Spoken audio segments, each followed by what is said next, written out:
Have you ever edited a video in VN editor in 4K 60 fps, sent it via AirDrop and suddenly it becomes 30 fps on your iPhone? Yes, this video is going to be helpful for you.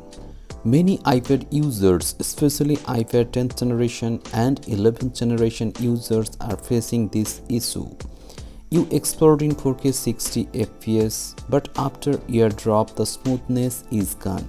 Let me explain why this happens and how to fix it permanently. But before that, I will edit this video footage in 4K 60 fps and then I will render in 4K 60 fps and then I will AirDrop it in my iPhone 17 and show you that the 60 fps will become 30 fps. Many users are asking me whether there is any problem with the iPad or iPhone. Actually, this problem is not with iPhone or iPad. The real problem is AirDrop's automatic compression. When AirDrop is set to automatic, Apple sometimes re-encodes your video for compatibility, and during this process 60 fps is downgraded to 30 fps.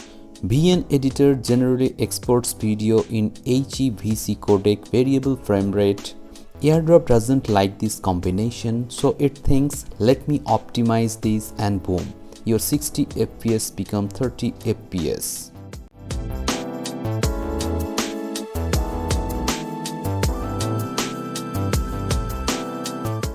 As you can see here, I am AirDropping this video footage in my iPhone 17 and it will take few seconds, and after that it will be transferred to my iPhone 17.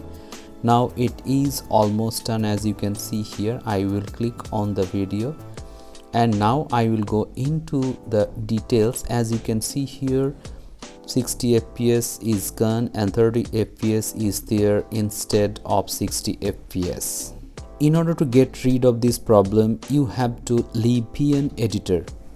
Instead, you can use InShot video editing app. This is not a paid video of InShot, so I must say that InShot video editing app is a very good app for video rendering in 4K 60 fps. And the second solution is that you can transfer your video by using cable, Type-C to Type-C cable, and then export your video from iPad to iPhone. In that case, your 60 fps video will remain 60 fps, so there will be no conversion of fps. So ultimately it can be said that whenever you are exporting any video from VN editor to your iPhone, the quality will be degraded, so you will get 30 fps instead of 60 fps. So this is not a problem with your unit of iPad or your iPhone. This is a problem with the AirDrop settings and the VN editor settings. Hope this video has become informative to you. Thank you very much for watching this video. Have a great day.